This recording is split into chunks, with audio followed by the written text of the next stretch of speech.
Storybook Expressions. My name is Alexander Roseborough, and I am delighted to read part 2 of Between the Lines, How Ernie Barnes Went from the Football Field to the Art Gallery by Sandra Wallace, illustrated by Bryan Collier. Back home, the sideline images still swirled in Ernest's mind. Jersey numbers, bruising cobalt blue, referee calls, roaring crimson red, sharp shoulders draped in goalpost white. Everything was so clear that Ernest didn't draw it in his sketchbook. He stretched out a canvas, reached for a palette knife, and painted.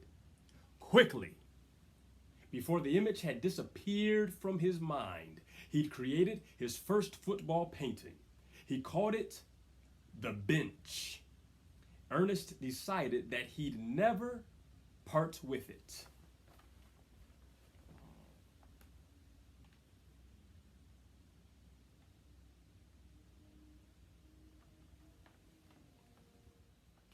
That summer, Ernest carried the painting to the Colts training camp.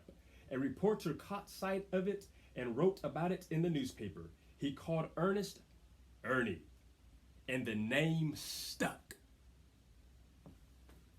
Ernie kept the bench under his bed for safekeeping. On the last day of training camp, he was cut from the team. "You have everything but experience," the coach told Ernie. The new American Football League picked up Ernie's contract. Crash! Bang! Boom! Ernie's drawing hands hauled down his opponents every Sunday. His spike-bottomed cleats drew lines in the muddy field, but Ernie's sketchbook remained empty.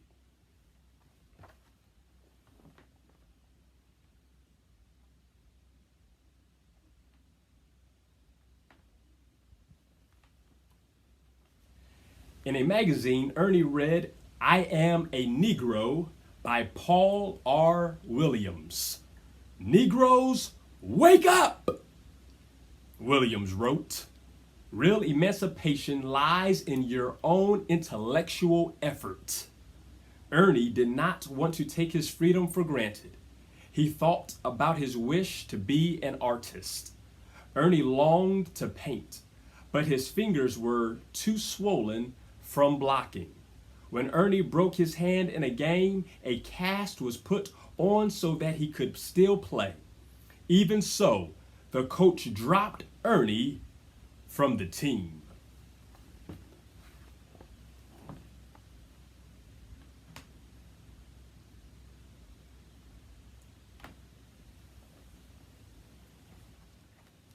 A want ad in the newspaper caught Ernie's attention. "Good salary guaranteed," it read. But there was no guarantee as a door-to-door salesman. Still, he took the job.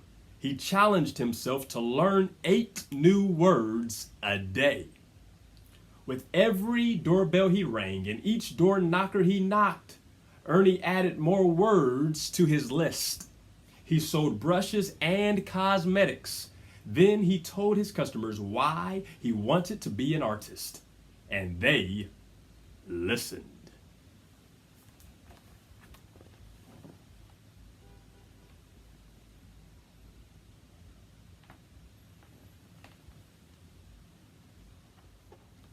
Playing football earned more money than selling brushes, so after his hand healed, Ernie joined another team. He tucked a stubby pencil and a small notepad into his football socks. During timeouts, he scribbled notes about what he saw on the line of scrimmage, nicknamed the pit. He saw players clawing, scrapping, reaching, fighting to win. With his swollen hands, Ernie drew lines, making them stretch even farther. Each time the coach caught Ernie sketching, he fined him $50. Ernie kept drawing. One time, when he reached for his notepad, it was gone. He watched the pieces of paper floating above the field in the wind. "Hey, Barnes," the coach yelled. "You could be great if only you would get that art out of your head.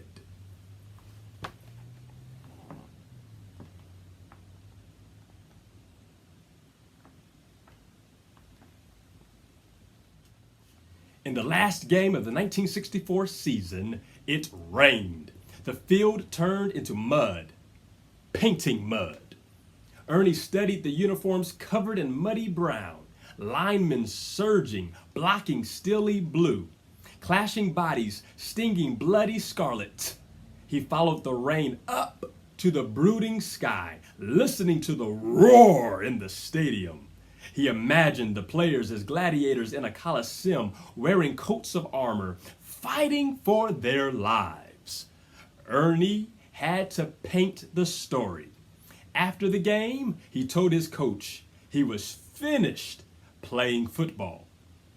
With no money for rent, Ernie painted on the stoop outside a Los Angeles motel room. He pawned watches and art books for food. He worried. Would anyone buy his paintings? Ernie needed a game plan to sell his artwork. Leafing through a magazine, Ernie read a letter written by the famous painter Vincent van Gogh. I have a lot of work to do, but I still have the firm hope to succeed, Van Gogh had written.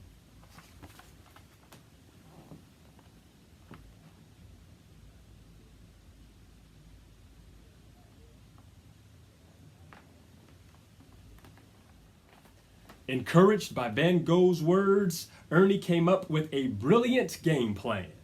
He gathered his paintings and carried them to a meeting for the owners of the American Football League. Ernie tapped on the microphone to get their attention. I want to become the official artist for the American Football League, he began. Someone asked Ernie a question. When can you come to New York and bring your paintings with you? It was Sonny Werblin, owner of the New York Jets. Sonny offered Ernie a football player's salary, but he didn't want Ernie to play.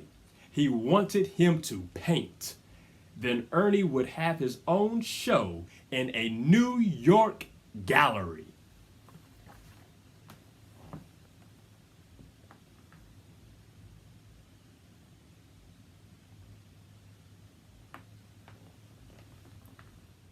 Day after day, Ernie painted. One night, Mama called. Ernie's father was very sick. Ernie drove his U-Haul full of paintings to Willard Street.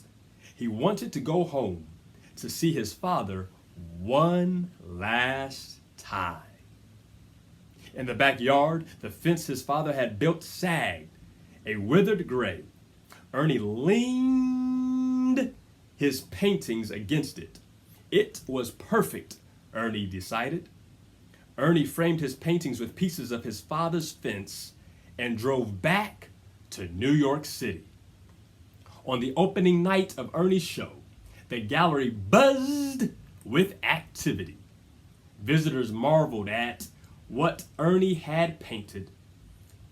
A woman stuck red sold stickers next to his drawings and paintings. The bench, Ernie's first football painting, was not for sale. Ernie kept that as his own.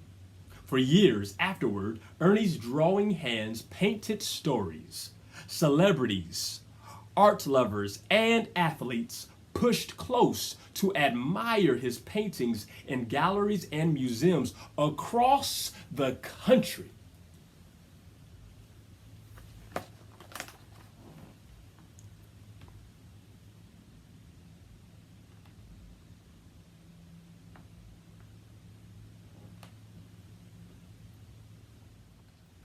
One day, school children came to visit the museum in North Carolina. They asked to see paintings by African American artists. The tour guide showed them the newest exhibit. The artist was Ernie Barnes. They saw paintings of flowers growing in cracked sidewalks. They saw football players sparring like gladiators, their hopeful hands reaching for the ball.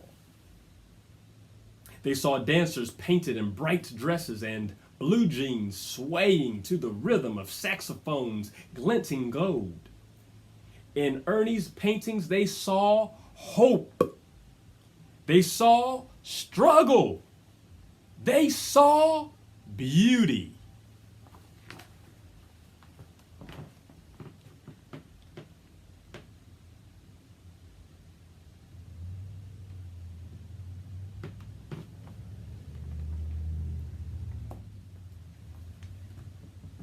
Thank you for watching Storybook Expressions. My name is Alexander Roseborough. Please hit the like button and subscribe to this channel. And stay tuned to part 3 of Between the Lines, How Ernie Barnes Went from the Football Field to the Art Gallery by Sandra Wallace, illustrated by Bryan Collier.